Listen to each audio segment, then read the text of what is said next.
SSGM महाविद्यालयात सेंद्रिय शेतीतून उद्योजकतेकडे वाटचाल कार्यशाळा। रयत शिक्षण संस्थेचे श्री सद्गुरू गंगागिरी महाराज सायन्स, गौतम आर्ट्स व संजीवनी कॉमर्स कॉलेज, SSGM व सावित्रीबाई फुले पुणे विद्यापीठ पुणे येथील राष्ट्रीय सेवा योजना यांच्या संयुक्त विद्यमाने 3 दिवसीय कार्यशाळेचे आयोजन करण्यात आले आहे। या कार्यशाळेचा विषय युवक आणि युवतींचे सेंद्रिय शेतीतून उद्योजकतेकडे वाटचाल असा होता। कार्यशाळेच्या उद्घाटन समारंभासाठी प्रमुख अतिथी म्हणून डॉक्टर प्रशांत नाईकवाडी लाभले, तर कार्यक्रमाचे अध्यक्षस्थान महाविद्यालयाचे प्राचार्य डॉक्टर माधव सरवदे यांनी भूषवले। या कार्यशाळेसाठी रयत शिक्षण संस्थेचे व्हाईस चेअरमन व महाविद्यालय विकास समितीचे चेअरमन ॲडव्होकेट भगीरथ काका शिंदे यांनी शुभेच्छा दिल्या। आपल्या मार्गदर्शनपर भाषणात डॉक्टर प्रशांत नाईकवाडी यांनी सेंद्रिय शेतीची संकल्पना व व्याप्ती स्पष्ट केली। ते म्हणाले की रासायनिक शेतीमुळे मानवी आरोग्यावर गंभीर परिणाम होत असून कर्करोगासारख्या आजाराचा धोका वाढत आहे। शेतीचा उगम आफ्रिका खंडात झाला असून शेतीचा शोध स्त्रियांनी लावला असं प्रतिपादन त्यांनी केले। पुढे बोलताना त्यांनी शेतकऱ्यांनी मिश्र पीक पद्धतीला महत्त्व द्यावे असं आवाहन केले। सेंद्रिय शेती ही आज केवळ पर्याय नसून मूलभूत गरज बनली आहे। शेतकरी, विद्यार्थी व ग्राहक यांनी सेंद्रिय शेतीचे सक्रियपणे अनुमोदन करणं आवश्यक आहे असंही त्यांनी सांगितलंय। सेंद्रिय शेतीसोबतच पर्यावरण रक्षणाची जबाबदारी ही सर्वांनी स्वीकारली पाहिजे असं त्यांनी अधोरेखित केले। अध्यक्षीय मनोगतात महाविद्यालयाचे प्राचार्य डॉक्टर माधव सरवदे यांनी सेंद्रिय शेती ही युवकांसाठी नवीन क्षितिजे उघडणारी संधी असून तरुणांनी व विद्यार्थ्यांनी शेतीकडे आधुनिक दृष्टिकोनातून पाहिलं पाहिजे असं स्पष्ट केलं। कार्यशाळेच्या उद्घाटन प्रसंगी SSGM महाविद्यालयातील प्राध्यापक तसेच पुणे, नाशिक व अहिल्यानगर येथील विविध महाविद्यालयांमधून आलेले राष्ट्रीय सेवा योजनेचे स्वयंसेवक मोठ्या संख्येने उपस्थित होते। या उद्घाटन समारंभाचा प्रास्ताविक राष्ट्रीय सेवा योजनेचे अधिकारी डॉक्टर बंडेराव तराळ यांनी केले, तर आभार प्रदर्शन प्राध्यापक महेश दिघे यांनी केले। सूत्रसंचालन डॉक्टर भागवत देवकाते व डॉक्टर सीमा दाभाडे यांनी केले। सम्राट न्यूजसाठी Milind विघे, Kopargaon. Youth journey from organic farming to entrepreneurship, म्हणजे युवक व युवतींची सेंद्रिय शेतीतून उद्योजकतेकडे वाटचाल हा महत्त्वाचा विषय आज या ठिकाणी घेता या कार्यशाळेसाठी मला आनंद होत आहे। खऱ्या अर्थानं एक खऱ्या अर्थानं कार्य करणारे आणि या कार्यशाळेला न्याय देणारे असे आमचे प्रमुख अतिथी, प्रमुख पाहुणे आणि आपल्याला मार्गदर्शक म्हणून लाभलेले आदरणीय डॉक्टर प्रशांत नाईकवाडी साहेब, आपल्या मी महाविद्यालयाच्या वतीनं, महाविद्यालय विकास समितीच्या वतीनं आणि विविध महाविद्यालयातून आलेले विद्यार्थ्यांच्या वतीनं आपलं शब्दसंवादाने स्वागत करतोय। पुन्हा एकदा जोरदार टाळ्यांमध्ये त्यानंतर दुसरे मान्यवर या ठिकाणी आहे। आपल्याला माहिती आहे एकूण आपण 3 दिवसाची कार्यशाळा, एकूण 9 मार्गदर्शक रिसोर्स पर्सन आपण या ठिकाणी आमंत्रित केलेले आहे आणि महत्त्वाचे जे आज सेशन नंतर नाईकवाडी साहेबांनंतर जे आपल्याला मार्गदर्शन करणार आहे आणि खऱ्या अर्थानं त्यांची ओळख बऱ्यापैकी आपल्या सर्वांना सगळ्या कोपरगाव रहिवासी आहेत आणि कोपरगाव तालुक्याचे जे तालुका ऍग्रीकल्चर ऑफिसर म्हणून जे काम बघताय ते आदरणीय सोनवणे साहेब आपल्याही महाविद्यालयाच्या वतीनं, महाविद्यालय समितीच्या आमच्या सर्व विद्यार्थ्यांच्या वतीनं आपलं सहर्ष स्वागत शब्दसंवादाने करतोय। दोन्ही पाहुण्यांचं पण स्वागत आपल्या वतीनं केलेलं आहे आणि या कार्यक्रमासाठी जे आयोजन यांच्यावरती ही जी कामाचं नियोजन दिलेलं होतं ते प्रोग्राम अधिकारी डॉक्टर तलाव असतील, दिग्गज सर असतील, त्यांची सर्व टीम आणि त्याचबरोबर महाविद्यालयातील 3 शाखेचे उपाचार्य त्यामध्ये उपस्थित या ठिकाणी काही दुसराही कार्यक्रम या ठिकाणी चालू आहे त्या ठिकाणी उपस्थित आहेत ते सर्वांचं आणि सर्व प्राध्यापक या ठिकाणी त्या कमिटीमध्ये असतील आणि माझे विद्यार्थी आणि विविध शाखेमधून आलेले विद्यार्थी विद्यार्थिनी आपलं मी मनपूर्वक महाविद्यालयाच्या वतीनं सहर्ष स्वागत करत आहे। खऱ्या अर्थानं youth journey from organic farming to entrepreneurship हा जो अत्यंत महत्त्वपूर्ण विषय जो आहे तो घेतला आहे। म्हणजे एक काळाची गरज ओळखणाऱ्या कार्यक्रमाच्या अध्यक्षस्थानावरून मला या ठिकाणी विशेष आनंद होत आहे की अशा प्रकारची पहिलीच कार्यशाळा 3 दिवसीय ह्या विषयावरती आपण ह्या महाविद्यालयामध्ये आज संपन्न करत आहोत। त्याचं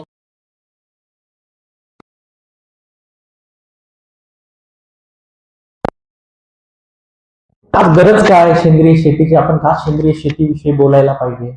आज 2 गोष्टी जर आपण पाहिल्या दृष्टिकोनातून आणि जमिनीच्या आरोग्याच्या दृष्टिकोनातून आज सेंद्रिय शेतीची नितांत गरज आहे. आज आपण मानवी आरोग्याच्या दृष्टिकोनातून पाहिलं तर मोठ्या प्रमाणात गरज आपल्याला भासते. तुमच्या समोर असेल जी भटिंडा टू बिकानेर चालते आणि बिकानेरला का जाते ती, तर बिकानेरला टाटाचं कॅन्सरवर काम करणारं मेमोरियल हॉस्पिटल आहे. आणि पंजाब आणि हरियाणा अशी राज्य आहेत की ज्यावेळेस हरित क्रांती झाली, हरित क्रांती सुरुवातच पंजाब आणि हरियाणामध्ये झाली, परंतु हे राज्य रासायनिक निविष्ठांच्या इतकी आहारी गेली की आज तिथला जो कर्करोगाचं जे निदान आहे ते प्रचंड मोठ्या प्रमाणात आहे. फक्त कर्करोगच नाही तर इतर कितीतरी गोष्टी आहेत, म्हणजे मेंटल रिटार्डेशन्स असेल, त्यानंतर आपल्याकडे जे पचन संस्था, त्या पचन संस्थेचे होणारे आजार असतील, स्वादुपिंडाचे होणारे आजार असतील. आज आपल्याला सेलेबल पार्सी नावाचा एक आजार आहे की जो फक्त ह्या रसायनांमुळे ज्यांनी जन्म घेतलेला आहे. आता सेलेबल पार्सी म्हणजे काय, तर आपण म्हणतो की आमची आजी जी आहे ती 90-95 वर्षाची आहे, तिला शुगर नाहीये, तिला बीपी नाहीये, पण दुर्दैवाने आमच्या घरात जन्मलेलं मुलं हे मतिमंद जन्मतं, तर याला आपण सेलेबल पार्सी म्हणतो. म्हणजे आईच्या गर्भामध्ये असतानाच रसायनांचा इतका विपरीत परिणाम त्या बालकावर होतो की त्याचा जन्म जो आहे तो विकृत जन्माला येतं ते. आणि अशा परिस्थितीमध्ये आज जर आपण पाहिलं, म्हणजे आता आपल्याला पंजाब किंवा हरियाणाला जाण्याची गरज नाही, तिथं उदाहरण देण्याची गरज नाहीये. आज आपण कोल्हापूर जिल्ह्यामध्ये शिरोळ नावाचा तो तालुका आहे. शिरोळमध्ये जर पाहिलं तर जवळपास एका तालुक्यामध्ये 15,000 कर्करोगाचे रुग्ण आज आपल्याला सापडतात. नाशिकला मानवता नावाचं हॉस्पिटल आहे. मी लहानपणापासून हे हॉस्पिटल बघतोय. पूर्वी इथे फार गर्दी नसायची, आता ते 5 स्टार अम्युनिटीज मध्ये आहे. आणि मानवता हॉस्पिटलमध्ये एका वर्षाला जवळपास 35,000 रुग्ण की ज्यांना नव्याने कर्करोगाची लागण झालेली आहे, इतके रुग्ण येत आहेत. म्हणजे आज जर आपण पाहिलं तर कर्करोग म्हणजे पूर्वी, म्हणजे आता डॉक्टर जगदीश वाबळे म्हणून एक मेडिकवरचे जे चेअरमन आहेत त्या संस्थेचे, त्या हॉस्पिटलचे चेअरमन, त्यांनी मला सांगितलं की सर आता शुगर आणि डायबिटीज जो आहे हा आपल्या खोकल्या सर्दीसारखा आहे, पण आता खरं चॅलेंज जे आहे हे कर्करोगाचं आहे. पूर्वी कर्करोगाचं एक पेशंट महिन्यातनं एकदा मिळायचं तालुक्याच्या ठिकाणी, आता ते आठवड्याला एक मिळतंय. आणि आपण सर्व इथं बसलेलो आहोत. आपल्या आजूबाजूला जर तुम्ही पाहिलं तर आपल्या नातेवाईकांमध्ये, आपल्या मित्र परिवारामध्ये, आपण ज्या ठिकाणी राहतो त्याच्या आजूबाजूला जर तुम्ही पाहिलं तर 5 नावं तुम्ही असे लिहून द्याल की यांना कर्करोग झालेला आहे. ही फॅक्ट आहे. आणि दुसरं जे कारण आहे, सगळ्यात महत्वाचं कारण, की ज्याच्यावर आपली अर्थसंस्था, ज्याच्यावर आपला अर्थ म्हणजे पूर्ण देशाचा एक अर्थ जे आहे तो अवलंबून आहे, तो म्हणजे कृषी आणि तिची मातीमधली म्हणजे मातीमध्ये जी उपजोग क्षमता आहे ती उपजोग क्षमता दिवसेंदिवस कमी झाली. अति प्रमाणात रासायनिक खतांच्या वापरामुळे कॅटायन एक्सचेंज कॅपॅसिटी म्हणजे अन्नद्रव्य धरून ठेवण्याची क्षमता पिकांची कमी झालेली आहे, मातीची कमी झालेली आहे.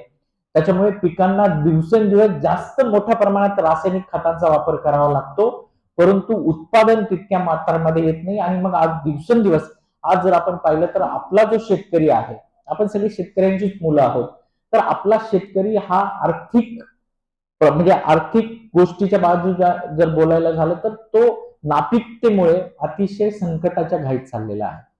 आणि हे विदारक सत्य आहे. मग आपल्याला 2 आघाड्यांवर आज सेंद्रिय शेती का करायची, तर पहिलं तुमचं आरोग्य असेल, पर्यावरण असेल, तुमचे प्राणी मात्रा असेल, यांच्या आरोग्याच्या दृष्टिकोनातून महत्वाचे आहे. आणि दुसरं शेतीचं जे आरोग्य आहे, मातीचं जे आरोग्य आहे, त्या मातीच्या आरोग्यासाठी सुद्धा सेंद्रिय शेती अतिशय महत्वाची आहे. मग सेंद्रिय शेती हे शास्त्र आजचं आहे का? अजिबात नाही. साधारणतः 10,000 वर्षापूर्वी शेतीचा शोध लागला. मानवाला शेती का करावीशी वाटली, तर पूर्वी मानव भटकंती करायचा, शिकार करायचा, फळं किंवा कंदमुळांवर तो जगायचा. नंतर त्याला असं वाटायला लागलं की आपण कुठेतरी आता थांबलं पाहिजे. आणि हे थांबण्याच्या हट्टासापायी शेतीचा शोध लागला. सर्वप्रथम शेतीचा शोध जर जगामध्ये कोणी लावला असेल तो स्त्रियांनी लावला. या आपल्या ज्या माता भगिनी ज्या आहेत त्यांनी सर्वात आधी शेतीचा शोध लावला. या शोधामध्ये म्हणजे आज जे आपण गहू खातो त्यावेळेस ॲमर आणि आईनकॉर्न नावाचं जे गवत होतं त्या गवतातून गव्हाचा शोध लावला. म्हणजे त्यांनी पर्यावरणाला काटक असणारं बियाणं शोधलं. रशियन वनस्पती शास्त्रज्ञ जो आहे निकोलाय वॉल्युलाव नावाचा, त्यांनी असं सांगितलंय की साधारणतः 10,000 वर्षापूर्वी शेतीची सुरुवात जी आहे, म्हणजे आज Israel, Lebanon, Palestine, Iran, Iraq हे जे राज्य आहे, म्हणजे पूर्वेचा जो अर्धचंद्रकृती प्रदेश आहे, इथे सर्वात आधी शेतीचा शोध लागला. आणि ही शेती आफ्रिकन खंडातून भारतीय खंडामध्ये यायला 3,500 वर्ष लागले. आणि 3,500 वर्षानंतर भारत म्हणजे 6,500 वर्षापूर्वीचा इतिहास आपल्या शेतीला आहे. आणि त्यावेळेस जर आपण पाहिली शेती, तर शेतीची पद्धत ही 100% सेंद्रिय होती. शेतीची सुरुवातच स्त्रियांनी केली आणि 3 गोष्टींवर स्त्रियांनी अतिशय मोठ्या प्रमाणात काम केलं. त्यातली सगळ्यात पहिली गोष्ट होती की मातीची उपजाऊता. म्हणजे आज आपण सेंद्रिय कर्ब ज्याला म्हणतो, ऑर्गॅनिक कार्बन म्हणतो, त्यावेळेस त्यांना कदाचित त्या संकल्पना माहिती नसतील, पण मातीची उपजाऊ क्षमता वाढवली पाहिजे यासाठी त्यांनी काम केलं. आपण नांगरणी जे करतो, नांगरण्याचं तंत्रज्ञान सुद्धा या स्त्रियांनी शोधून काढलं. दुसरं, भौगोलिक परिस्थितीला जे अनुकूल आहे अशा बियाणांचा शोध गवताच्या प्रजातीतून स्त्रियांनी लावला. जवळपास निकोलाय याच्या म्हणण्यानुसार 115 प्रजाती, म्हणजे आत्ताचा जो तांदूळ असेल, वाटाणा असेल, ताग असेल, कपास असेल, तुमची तुरडाळ असेल, वांगी असतील, याचा सगळ्यांचा शोध हा भारतीय उपखंडामध्ये 6,500 वर्षापूर्वी आपल्या स्त्रियांनी लावलेला आहे. त्यानंतर सगळ्यात महत्वाची गोष्ट त्यांच्या एक लक्षात आलं की शेती करताना एक पद्धतीचं पीक आपण घ्यायचं नाही, मोनोक्रॉपिंग करायची नाही, तर एकमेकाला सहाय्य करणाऱ्या विविध वनस्पती आपण एका ठिकाणी जर लावल्या तर शेती अतिशय चांगली होते. मग आज जे आपण म्हणतो सेंद्रिय शेतीमधला, आज जे आपण क्रॉप डायव्हर्सिटी ज्याला म्हणतो, ते क्रॉप डायव्हर्सिटी म्हणजे काय, तर एका ठिकाणी एक पीक न लावता एकमेकाला सहाय्यभूत असणारी पिकं लावायची. जर माझ्या शेतामध्ये मी कॉटन लावलेला असेल, कपास लावलेली असेल, तर 4 ओळी कपाशीनंतर मी 2 ओळी चवळीच्या लावल्या पाहिजे. कारण चवळीवर क्रायसोपा कार्निया नावाचा मित्र कीटक येतो आणि जो एका वेळी जे कपाशीवर येणारी मावा आहे त्याची जवळपास 800 ते 1000 अंडे तो खाऊन टाकतो. मी माझ्या शेतामध्ये आंतरपीक म्हणून मोहरीचा समावेश केला पाहिजे. मोहरीचा का समावेश? मुळामध्ये मिथेनाइल युजोनॉल आहे, जे मोठ्या प्रमाणात सूत्रकृमी आणि जमिनीतून निर्माण होणाऱ्या बुरशींवर काम करतात. मी मोहरी का लावायची, तर मोहरी ही आंबेली फेरी नावाचा जो वर्ग आहे त्या वर्गात ती आहे. तिला छोटी छोटी पिवळे फुलं येतात आणि ह्या छोट्या पिवळ्या फुलांमुळे मित्र कीटक जे शेतकऱ्याला मदत करतात ते आपल्या शेतावर येतात. दुसरी आहेत फुलाचं जर फळामध्ये रूपांतर झालेलं पाहायचं असेल तर परागीभवन होणं आवश्यक आहे. परागीभवन करण्यासाठी त्या मधमाशा महत्वाच्या आहेत. त्या मधमाशा याच्यामुळे येतात.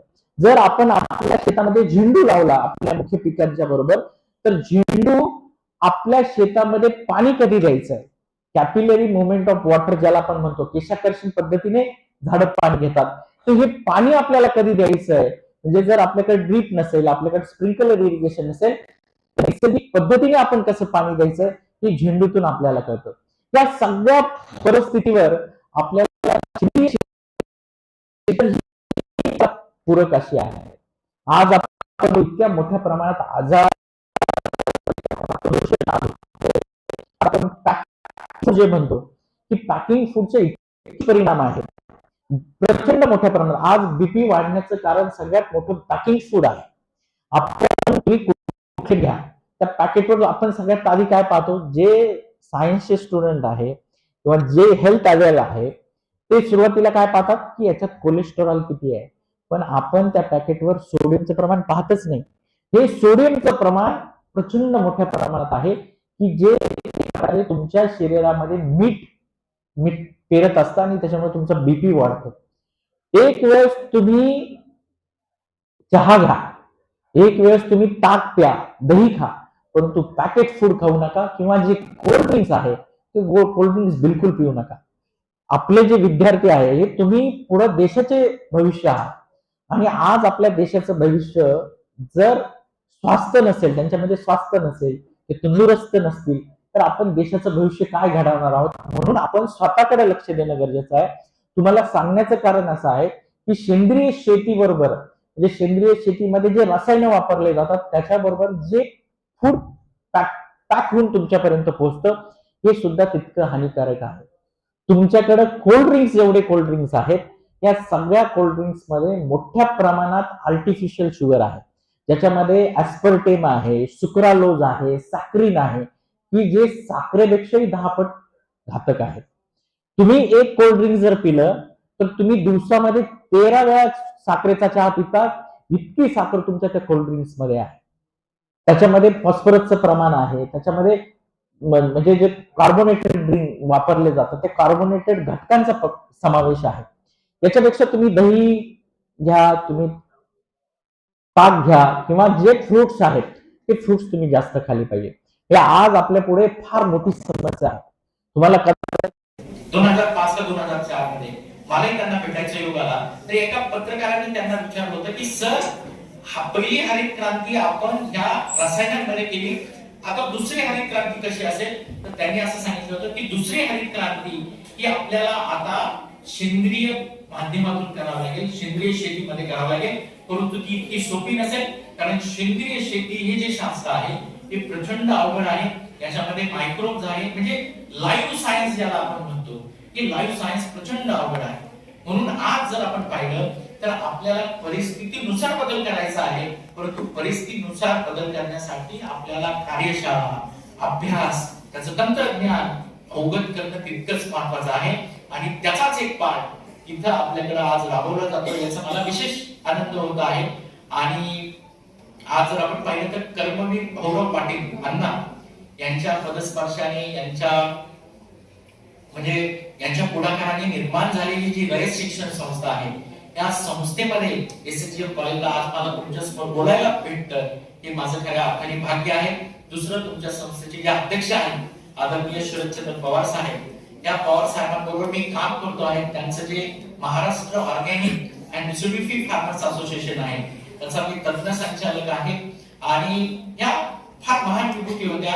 त्या सगळ्या विभूतींमुळे आपल्यासारख्या ग्रामीण भागातले मुलं, आपल्यासारख्या शेतकऱ्यांची, मोलमजुरी करणाऱ्या लोकांची मुलं आज मोठी होऊ शकले, अधिकारी होऊ शकले, व्यासपीठावर बसू शकले. सोनवणे साहेब सुद्धा एक शेतकऱ्याचा मुलगा आहे, मी सुद्धा शेतकऱ्यांचा मुलगा आहे, सर सुद्धा शेतकऱ्यांची मुलं असतील. असं कोणी म्हणायचं कारण नाही की अरे चुकून माझा जन्म अमेरिकेत झाला पण मी चुकून कोकणगाव मध्ये आला, असं नाही ना. आपण सगळी ग्रामीण भागातून आलो आहे, आपली सगळ्यांची नाळ ग्रामीण भागात जोडलेली आहे. त्यामुळे आपलं हे सुद्धा आपलं एक कर्तव्य आहे की आपण ह्या विषयाचं तंत्रज्ञान आजूबाजूच्या लोकांना सांगितलं पाहिजे. आणि कार्यशाळेचा जो अर्थ आहे, आज ह्या कार्यशाळेचं महत्व कधी वाढेल, ज्यावेळेस ह्या कार्यशाळेमध्ये तुम्ही सगळे विषय अटेंड करा. आणि याचं किमान आपल्या आजूबाजूच्या 2 लोकांना, आपल्या वडिलांना, चुलत्यांना, काकांना, मावशीला, मामांना जर तुम्ही याचं थोडं महत्व सांगितलं तर मला वाटतं या कार्यशाळेचं अतिशय मोठ्या प्रमाणात महत्व असं वाटणार आहे. आयोजकांनी, आदरणीय सरोदे सरांनी मला आपल्यासमोर बोलायची संधी दिली, त्याबद्दल मी खूप खूप आभारी आहे. मी माऊलींच्या चरणी, म्हणजे कर्मवीर भाऊराव पाटलांच्या चरणी या वेळी नतमस्तक होतो आणि त्यांना आदरांजली वाहतो आणि थांबतो. जय हिंद, जय महाराष्ट्र.